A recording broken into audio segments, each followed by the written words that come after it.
switch to... It's not unbalanced. Balancing skill levels in multiplayer games has been a challenge since the dawn of time. Whether you're inviting people over to play Smash, or have tens of thousands of people queuing for a game online, there has to be a way to determine what's a fair and balanced match.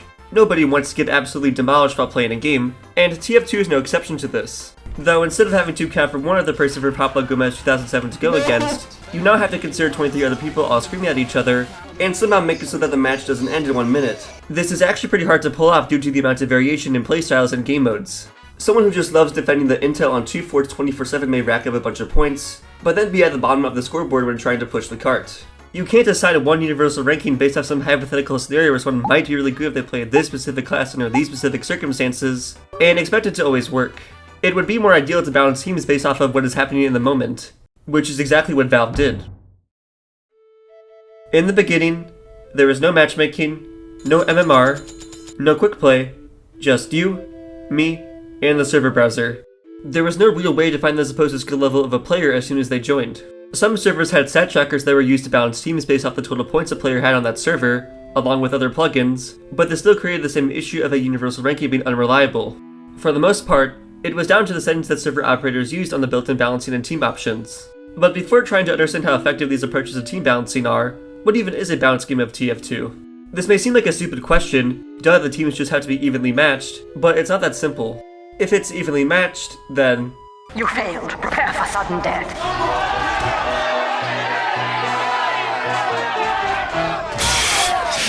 Just as they Uber ran. Just as they Uber ran, bro. You could technically define that as balanced, but I don't think most TF2 players' ideal rounds would just be stalemates where nothing ever happens. For this video, I will be going under the notion that most TF2 players would consider a round where there is a lot of push and pull between the teams to be fun and balanced. TF2 is largely played as a casual game, so the definition of a balanced game should match that. Now, how did TF2 attempt to create balanced matches? Simple. Just scramble the players around, it'll probably work. Team Scramble does one thing and one thing only. It randomly moves players around and hopes for the best. The important part about Team Scramble's effectiveness is about when it's initiated, rather than the action itself. If you play for 5 rounds and scramble each time, regardless of if it's balanced or not, the shuffling of players has no meaning and it's just changing the outcome each time. Team Scramble is only as useful as the players make it out to be by knowing when to pass a vote for it. If the rounds have been relatively long and of high quality, then don't mess it up by scrambling. If blue has won 3 times in a row, Commence Team Scramble, now.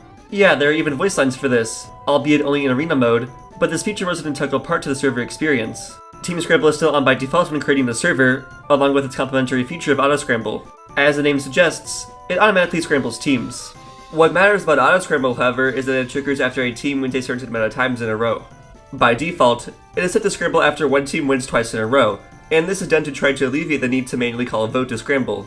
As much as I think Team Scramble is a good idea on paper, and can be successful in creating a balanced match, it does have some flaws. For starters, the idea of just saying fuck it, and moving players around fully at random, can and needs to be improved upon. So much so that pretty much every active vanilla community server doesn't even use the built-in system. A lot of Scramble plugins try sorting the teams by points or by KD ratio, and while this still isn't and can't be a 100% foolproof method, it is at least a better attempt to balance the teams by what is happening in the moment. If Scramble were to be re-implemented on Valve servers, a rework of its behavior would drastically help it.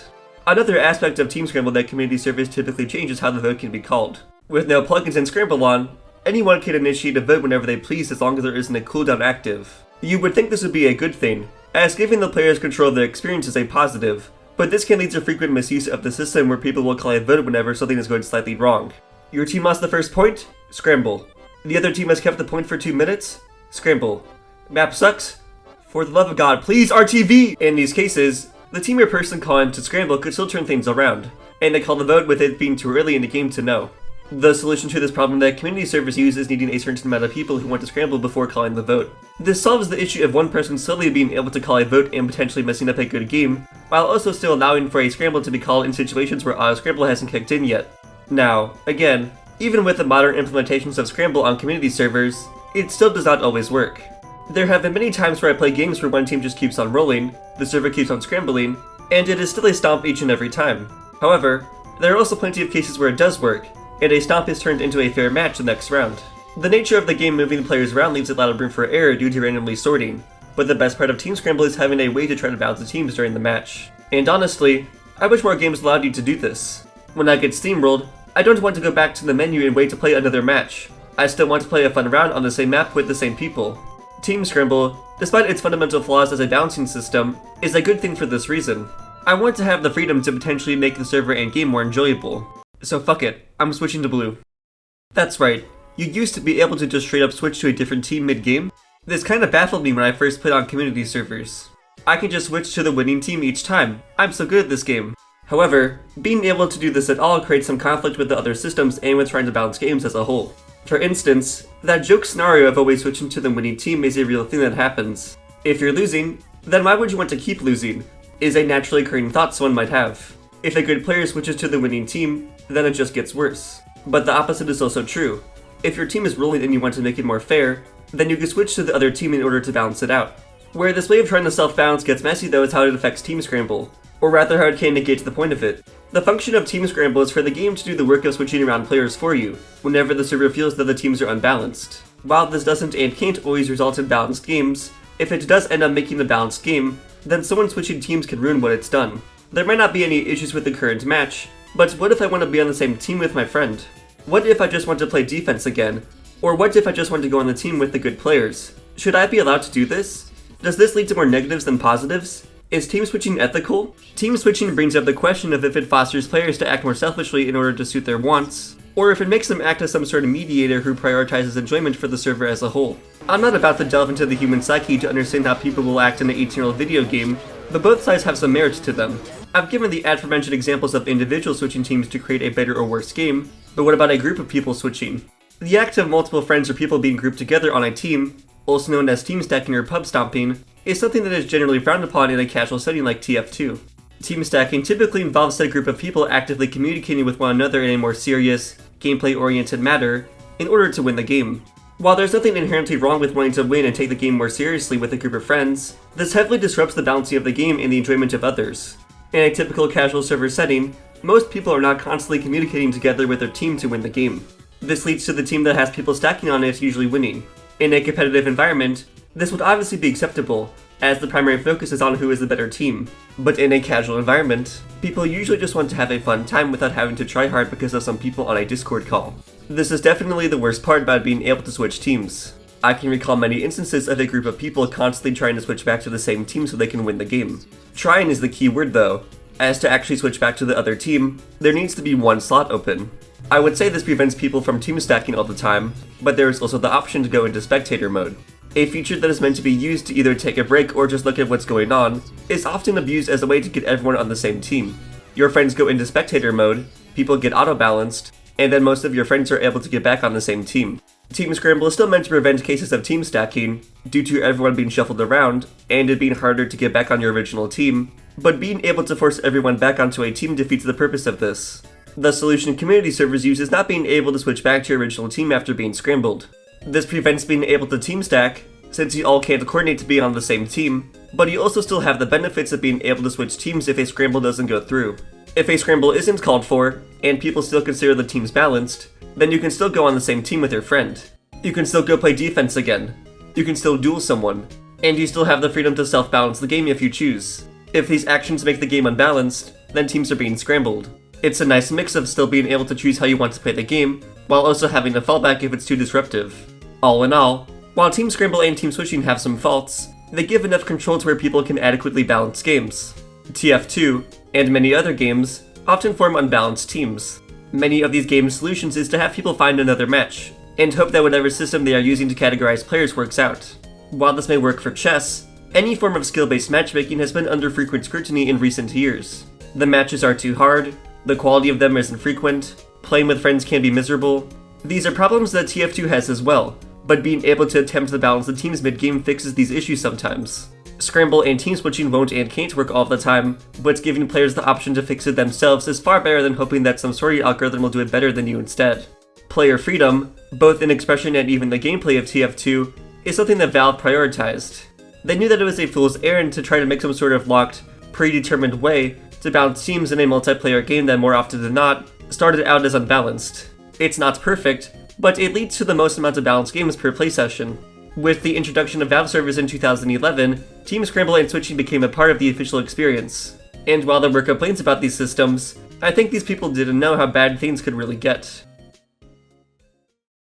July 7th, 2016. A certain update was released that changed how people played TF2 forever. The Meet Your Match update, where, yeah, you already know the story. There's already plenty of videos covering this update and how TF2 has fallen, and I really don't want to be the 100th one, but how does this affect the oh so precious team balancing? Disregarding all of the jank, matchmaking removes team switching and scramble, and attempts to balance the teams based off a MMR ranking using the Glyco system. Now, I'm not going to pretend I understand this equation and how well the uncertainty of this works or not, but I have played quite a bit of TF2, and generally understand how well this works in practice. Any attempt to try to rank players in TF2 is going to be futile. You know how at the start of the video I mentioned that TF2 players often play the game in a variety of ways? Well, guess what? An MMR system does not really account for this. Even in some perfect world where each game mode has its own associated rating, people will still not play the same way consistently. For example, I love playing Soldier on Payload, and often do my best to win. But what if I'm not really feeling that today? What if I want to play Sniper, a class that I'm not as good at? The game should still consider me as a good player, because of the amount of wins I have due to my performance as Soldier. I don't think of myself as that great of a player on Sniper, but the game does, which makes a discrepancy in how the game views the teams to be balanced. So what, you might say? Eventually your rating will go down if you keep losing since you're bad at playing Sniper. Firstly, due to how this system works, it would take a significant amount of losses for my rank to substantially change. I would still be considered as a top player even after a prolonged period of time of playing Sniper. And secondly, if and when my rating goes down, what if I were to switch back to Soldier? The system doesn't track MMR between all your classes, so I would then be considered a low-ranking player despite having a high skill level. Can't you just put a ranking for each class then? Yes, you could do what some other games do and have a role queue, but this goes against the intention of being able to switch classes freely as you wish. Player classes form the backbone of Team Fortress 2's gameplay. There are a bunch of reasons why they're a useful design tool. A class is a bottled-up experience designed to be unique relative to the other classes in the game. A player who's getting tired of one class can switch to another class and get a fresh experience. They allow us to cater to players with a variety of different skills and desires. Beginning and advanced players can have fun together. Cautious, cerebral thinkers, strategic defenders, and twitch-firing adrenaline junkies can all find their niche. Team Fortress 2's class design decisions enable us to have a larger number of player abilities in-game, while still keeping a single player's decisions down to a manageable level. Role queue works in a competitive setting, but is not ideal in a casual setting like TF2. Even if role queue were to be implemented, there are variations in how each class can play with their different weapons and loadouts. Someone could be good at stock Soldier, but struggle at direct hit. Good as Demo Man, but can't get any kills as Demo Knight. I guess you could assign a rating for each and every weapon, and be locked into that for the entire match, but a lot of the freedom of the game would be stripped away at that point. And sometimes, people just want to mess around for a few rounds and not try that much. This doesn't mean that they aren't good players, but if their team loses because of them, then the game will deem them as having a lower skill level. Not everyone wants to take the game so seriously occasionally, and that's just the way it is. TF2 is a very unique game that appeals to many different people for many different reasons. Sure, even with the current system, someone with 10 hours is going to have a lower MMR than someone with 5,000 hours. But for everyone else in between, that arbitrary rank may as well mean nothing. I would like for a system where these loose definitions of a player's skill level can be used to initially sort teams, and then lets people scramble when it's incorrect. But at that point you have to question the legitimacy of an MMR ranking when the people are switched to the other teams so frequently. Another feature added with the Meet Your Match update is the party system. A system that unified game mode selection with friends also came with a guaranteed team stacking tool. When queuing with people in your party, everyone in your party will be placed onto the same team. Yes, the thing that everyone despises is now a built-in feature. Only now you can't break up the team stack with Scramble, and instead just have to get your ass handed to you. In fact, any form of the players being able to balance the games themselves is now gone. Auto-balance is the only way someone can get switched to the other team, which actually used to be able to make it so that you can kinda switch teams, but that was of course removed as well. Like many other games, your only hope for a balanced game is if the system can't create one for you, which is not practical for a game like TF2. Another part of matchmaking that indirectly affects team balancing is the length of the game, or rather the lack of length. Instead of using the server timer, a system which goes hand in hand with making Scramble more effective, there is now a round limit. The round limit matchmaking uses can only allow for a max of 3 matches on some game modes, with others like Peddler or Capture the Flag only having 2 or even just 1 round. This matters because many people will leave the server after the game is finished. When the map switches, matchmaking will still try to assign people to teams based off that MMR ranking, in a way doing a team scramble since that ranking is pretty unreliable, but it doesn't even matter since most of the people have left and it's pushing new people in. Team Scramble is more effective when people in the server stay, as you're trying a new combination with the same set of people under the notion that the current arrangement of people is unbalanced. If a scramble is initiated, but half the people in the server leave and it's filled with new people, it's only accounted for the original set of people who were considered to form unbalanced teams. Can't everyone just not leave in matchmaking then? There isn't an incentive to when it takes 2 minutes for the next round. It might not even switch to the map you want to play on, and finding a new game takes less time. Even if everyone does stay and it's on the same map, what if the teams are already balanced and you don't want to scramble it? Valve tried to create a system to perfectly balance teams in a game where the teams couldn't always be balanced, and then removed the only way to counteract that imperfection.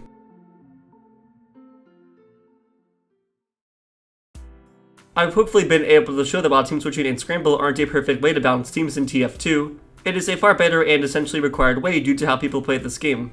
A ranking system is certainly not the way to improve team balance, with it actually achieving the opposite effect with unbalanced teams being one of the most common complaints regarding casual mode. So, what should be done about this? Allowing team scramble, switching, and the server timer is the first obvious step. These are all simple server variables that can be turned on at any moment. This would already be a great improvement, but Valve should also go a step further by implementing the changes community servers make to these systems. Sorting by points rather than at random, needing a threshold to start a scramble vote, not allowing team switching after a scramble, and potentially removing spectator mode. If they still want to keep in some sort of ranking system, then maybe they should try measuring your skill based off your performance on each class, rather than wins and losses. In the meantime, I recommend playing on a community server that has these features on so you can see what it's like. You'll see that while it may not always work, you will pretty much always get a good few rounds on the map you're playing on. Despite my grievances with this game, I still find it to be the most enjoyable multiplayer game when I can play on community servers that have the old balancing settings on. But come on Valve, where is this MVM update?